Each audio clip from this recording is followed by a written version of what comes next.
समस्त छात्र छात्राओं का पुनः बायोलॉजी शिक्षा में स्वागत है। एमसीक्यू सीरीज में आज हम जीव विज्ञान कक्षा 12 का चैप्टर जैव प्रौद्योगिकी एवं उसके उपयोग के अंतर्गत कुछ परीक्षा की दृष्टि से महत्वपूर्ण एमसीक्यू ऑब्जेक्टिव टाइप क्वेश्चंस लेकर के उपस्थित हुए हैं। चलिए आज का वीडियो प्रारंभ करते हैं और पहला क्वेश्चन है, जैव प्रौद्योगिकी में प्रयुक्त आणविक कैंची है। यानी कि बायोटेक्नोलॉजी में प्रयुक्त आणविक कैंची किसके लिए इस्तेमाल किया जाता है? ये शब्द 4 ऑप्शन दिए हुए हैं। DNA polymerase, B DNA ligase, C restriction endonuclease और डी हेलिकेज। तो इनमें से सी रेस्ट्रिक्शन एंडोन्यूक्लियस इसका राइट आंसर हो जाएगा। रेस्ट्रिक्शन एंडोन्यूक्लियस ये एंजाइम्स डीएनए को भीतर से उसके विशिष्ट स्थलों से क्या करता है? काटने का कार्य करता है, तो इसलिए इसको कहा जाता है आणविक कैंची। नेक्स्ट क्वेश्चन है, 1928 में एक वैज्ञानिक ने प्रथम प्रभावी प्रतिजैविक पदार्थ की खोज की। वैज्ञानिक वो प्रतिजैविक पदार्थ है। यहाँ पर 4 ऑप्शन दिए हुए हैं।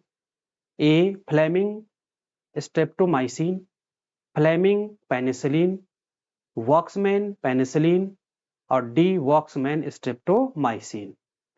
तो 1928 में जो प्रथम एंटीबायोटिक्स जो खोजा गया था, एंटीबायोटिक्स, वो था पेनिसिलिन।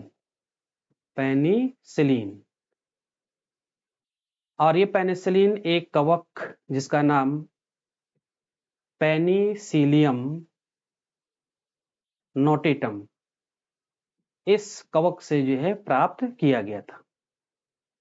तो इसकी खोज की थी पेनिसिलिन की अलेक्जेंडर फ्लेमिंग ने। तो इसमें से बी वाला जो ऑप्शन है फ्लेमिंग पेनिसिलिन, ये राइट आंसर है। तो फ्लेमिंग पेनिसिलिन। तीसरा क्वेश्चन, वंशानुगत दोष एडेनोसिन डीएमिनेज एडीए की कमी का स्थायी उपचार किया जाता है।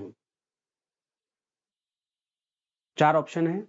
ए एंजाइम प्रतिस्थापन चिकित्सा द्वारा, आनुवंशिक अभियांत्रिकी द्वारा लसिकाओं का साम्यक प्रवेश जिनमें सक्रिय एडीए1 एवं सी डीएनए हो, सी एडेनोसिन डीएमिनेज का सक्रियक देना और डी है अस्थि मज्जा के कोशिकाओं को आरंभिक भ्रूणी अवस्था में प्रवेश।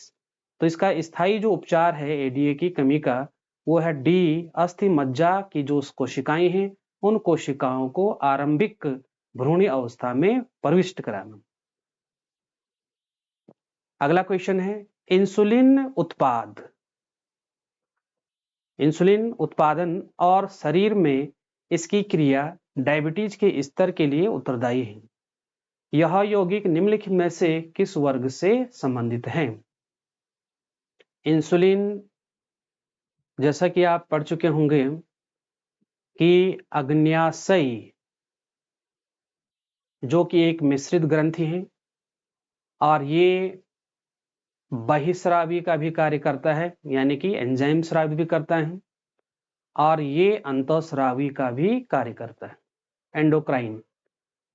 अंतःस्रावी भाग, इसमें लैंगरहैंस की द्वीपिकाएं होती हैं, लैंगरहैंस की द्वीपिकाएं, और इसमें लैंगरहैंस की द्वीपिकाओं में 3 प्रकार की कोशिकाएं, अल्फा, बीटा और डेल्टा कोशिका।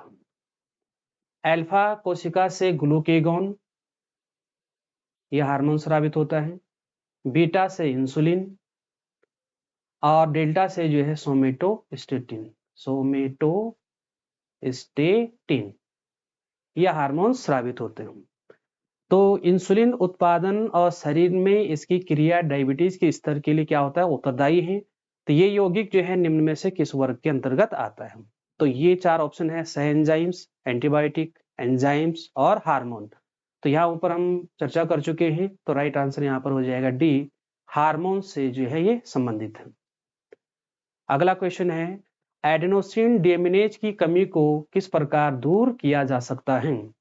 4 ऑप्शन जीन थेरेपी द्वारा यानी कि जीन चिकित्सा द्वारा, बी एंटीबायोटिक्स बनाकर, सी मानव वृद्धि हार्मोन द्वारा और डी इंटरफेरॉन का उत्पादन करके। तो एडीए यानी कि एडेनोसिन डीएमिनेज की कमी को दूर करने के लिए जीन थेरेपी, तो राइट आंसर यहां पर हो जाएगा ए, जीन थेरेपी द्वारा दूर किया जा सकता है। अगला क्वेश्चन है, जीन चिकित्सा का प्रथम बार प्रयोग कब किया गया था? 4 ऑप्शन 1990 में, 2000 में, 1890 में और डी 1999 में। तो जीन चिकित्सा का सर्वप्रथम जो प्रयोग था वो एक 4 वर्षीय लड़की में एडीए की कमी को दूर करने के लिए 1990 में किया गया था। तो इसका राइट आंसर ए हो जाएगा 1990। अगला, प्रथम परजीवी गाय का नाम क्या है? 4 ऑप्शन है रोजी गाय, बबली, हीरा और मोती। तो प्रथम परजीवी गाय या ट्रांसजेनिक जो काऊ था वो था ए ऑप्शन रोजी गाय। अगला क्वेश्चन, किसी आनुवंशिक रोग को किस चिकित्सा पद्धति से दुरुस्त किया जा सकता है? आनुवंशिक रोग को एक ऐसी चिकित्सा पद्धति हमें यहाँ पर बताना, इन 4 में से जो उसको ठीक कर सकता है। ए एलोपैथी, बी शल्य पद्धति, सी जीन चिकित्सा और डी अन्य विधि। तो इस प्रकार इस क्वेश्चन को इस तरीके से पूछ लिया गया, तो इसका आंसर भी क्या हो जाएगा? जीन चिकित्सा। तो सी राइट आंसर हो जाएगा। अगला क्वेश्चन है, गोल्डन राइस में यानी कि जो सुनहरा चावल, इसमें कौन कौन सा पदार्थ अधिक मात्रा में पाया जाता है? कौन सा वो पदार्थ है जो सबसे ज्यादा पाया जाता है? 4 option, A thiamine, B folic acid, C beta carotene और डी राइबोफ्लेविन। तो इसमें पाया जाता सबसे अधिक मात्रा में सी ऑप्शन बीटा कैरोटीन। अगला क्वेश्चन है, निम्नलिखित में से कौन सा जीवाणु नाइट्रोजन स्थिरीकरण करने में समर्थ है? तो जीवाणु का नाम बताना है जो नाइट्रोजन फिक्सेशन में समर्थ होता है। ए कोलाई, बी राइजोबियम, सी एग्रोबैक्टीरियम और डी इनमें से कोई नहीं। तो जो राइट आंसर यहाँ पर हो जाएगा बी राइजोबियम। राइजोबियम जो कि दलहनी लेग्यूमिनेसी कुल के पौधों के जड़ों में ग्रंथि के रूप में पाया जाता है इस प्रकार से। और यहाँ पर दलहनी पौधा और राइजोबियम के बीच एक सहसंबंध जिसको कहते हैं सिम्बायोसिस या सहजीवी। तो इसमें राइजोबियम और जो दलहनी पौधा है ये एक दूसरे को बेनिफिट यानी कि लाभ पहुंचाते हैं। तो राइजोबियम स्वतंत्र नाइट्रोजन का स्थिरीकरण करता है और उसको पौधे को जो है नाइट्रोजन उपलब्ध कराता है, और दलहनी पौधा राइजोबियम को अपने जड़ों में आवास यानी कि रहने के लिए जगह उपलब्ध कराता है। तो इस प्रकार दोनों एक दूसरे को लाभान्वित करते हैं। तो इस प्रकार के संबंध को यहाँ पर कहा जाता है सिम्बायोसिस। तो ये जीवाणु जो कि नाइट्रोजन स्थिरीकरण में समर्थ है, बी ऑप्शन राइजोबियम लेग्यूमिनोसेरम। अगला क्वेश्चन, बीटी अविश के रवे कुछ जीवाणु द्वारा बनाए जाते हैं लेकिन जीवाणु स्वयं को नहीं मारते हैं क्योंकि? 4 ऑप्शन है, आविश निष्क्रिय होता है, जीवाणु आविश के प्रति प्रतिरोधी हैं, आविश अपरिपक्व हैं और आविश जीवाणु की विशेष थैली में मिलता है। तो इसका ए वाला ऑप्शन आविश निष्क्रिय होता है। तो जैसे कोई कीट इस बीटी को जो है क्या कर लेता है, खा लेता है, तो ये उसके शरीर में उसके आमाशय में पहुंचकर वहां क्षारीय माध्यम में ये सक्रिय हो जाता है। तो इस प्रकार सक्रिय होने के उपरांत ये उस कीट को नष्ट कर देता है यानी कि मार देता है, लेकिन जब तक ये जीवाणु के शरीर में है ये निष्क्रिय अवस्था में होता है। तो यहाँ पर जो है आबिस निष्क्रिय होता है। अगला है कुछ नीले हरे शैवाल जैव उर्वरक के रूप में प्रयुक्त होते हैं क्योंकि ये कर सकते हैं। 4 ऑप्शन है।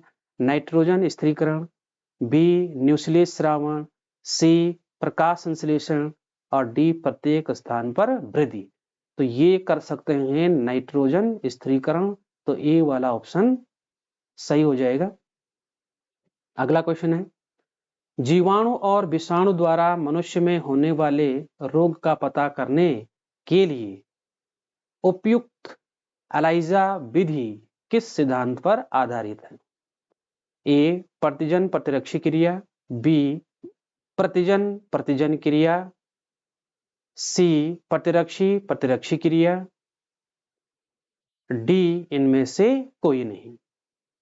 तो जीवाणु और विषाणु द्वारा मनुष्य में होने वाले जो रोग हैं उसका पता करने के लिए उपयुक्त जो एलाइजा जो विधि है वो किस सिद्धांत पर कार्य करता है? तो इसमें राइट आंसर हो जाएगा ए प्रतिजन प्रतिरक्षी क्रिया विधि द्वारा, इस पर आधारित है। नेक्स्ट क्वेश्चन डीएनए के कटे भागों को जोड़ने हेतु इनमें से किसका प्रयोग किया जाता है? तो जो डीएनए के जो खंड हैं, कटे हुए भाग हैं, उनको जोड़ने के लिए इनमें से कौन सा एंजाइम यूज किया जाता है? तो 4 ऑप्शन है। ट्रांसक्रिप्टेज, बी लाइगेज, सी रेबोन्यूक्लिज्मा और डी इनमें से कोई नहीं। तो डीएनए को, उसके खंडों को, कटे हुए भागों को जोड़ने के लिए यूज किया जाता है लाइगेज। तो राइट आंसर यहाँ पर बी लाइगेज एंजाइम्स। अगला क्वेश्चन है निम्नलिखित में से कौन सा एंजाइम उच्च तापमान पर भी सक्रिय होता है? तो 4 ऑप्शन है इसमें सेलुलोज, टैक पॉलीमरेज, लाइसोजाइम और पैक्टिनेज। तो उच्च तापमान पर भी सक्रिय रहता है उस एंजाइम का नाम, तो यहाँ पर हो जाएगा बी टैक पॉलीमरेज। तो right answer B Taq polymerase. अगला इनमें कौन रेस्ट्रिक्शन एंजाइम नहीं है? 4 ऑप्शन है इको R1, बैम H1, हिंड 3 और पैक्टिनेज। तो ये ऊपर के तीनों रेस्ट्रिक्शन एंजाइम्स हैं, लेकिन जो डी पैक्टिनेज ये रेस्ट्रिक्शन एंजाइम्स नहीं है, तो डी वाला ऑप्शन इज राइट हो जाएगा। पैक्टिनेज रेस्ट्रिक्शन एंजाइम नहीं है। अगला प्रश्न है जीवाणु की कोशिका भित्ति को तोड़कर उसके डीएनए एवं अन्य बृहद जैव अणुओं को मुक्त करने हेतु इनमें से कौन एंजाइम प्रयुक्त होता है? तो इसमें जीवाणु की कोशिका भित्ति को तोड़ करके डीएनए को क्या करना? मुक्त करना, बाहर निकालना। तो उसके लिए कौन सा एंजाइम्स यूज किया जाएगा? 4 ऑप्शन है लाइसोजाइम, सेलुलोज, काइटिनेज और कोलेजिनेज। तो इसमें राइट आंसर ए लाइसोजाइम। याद रखिएगा लाइसोजाइम ये जीवाणु कोशिका को तोड़ने में यूज किया जाता है। अगला क्वेश्चन है भारत में कितनी पुनर्योगज चिकित्सीय औषधियां विपणित हो रही है केवल भारत में? ऑप्शन है यहाँ पर 10, बी 12, सी 13 और डी 17। तो भारत में कुल 12 पुनर्योगज चिकित्सीय औषधियां विपणित हो रही है। अगला प्रश्न है एक आणविक तकनीक जिसमें ऐच्छिक जीन की असंख्य प्रतियां कृत्रिम परिस्थितियों में संश्लेषित की जाती है कहलाती है। कई कॉपीज उसकी बनाई जाती हैं, तो 4 यहाँ पर है एलिजा, पीसीआर, जैल वैद्युत कण संचलन या गमन और इनमें से सभी। तो पीसीआर इसका सही उत्तर हो जाएगा। तो पीसीआर में जो डीएनए है तो उसका जो है कि है कई असंख्य कॉपीज तैयार की जाती है, उसकी प्रतियां बनाई जाती हैं। तो यहाँ पर हो जाएगा पीसीआर। पीसीआर का पूरा नाम है पॉलीमरेज। सी का मतलब है चेन, आर का मतलब है रिएक्शन। तो ये हो जाएगा पॉलीमरेज चेन रिएक्शन। अगला प्रश्न है एक जीवाणु कोशिका से दूसरी जीवाणु कोशिका में आनुवंशिक पदार्थ का रूपांतरण जब किसी विषाणु वाहक के माध्यम से होता है कहलाता है। तो एक जीवाणु कोशिका से दूसरे जीवाणु कोशिका में आनुवंशिक पदार्थ का क्या है रूपांतरण जब विषाणु वाहक के माध्यम से होता है तो तब उसको क्या कहते हैं? तो 4 ऑप्शन यहाँ पर हैं, ट्रांसडक्शन, दूसरा रूपांतरण, संयुग्मन और अनुवादन। तो इसमें है ट्रांसडक्शन या ए ऑप्शन यहाँ पर हो जाएगा, ए वाला ऑप्शन, पारकर्मण या ट्रांसडक्शन। तो ये थे आज के कुछ महत्वपूर्ण प्रश्न, और कुछ और महत्वपूर्ण प्रश्नों के साथ अगले वीडियो में मिलते हैं। तब तक के लिए धन्यवाद।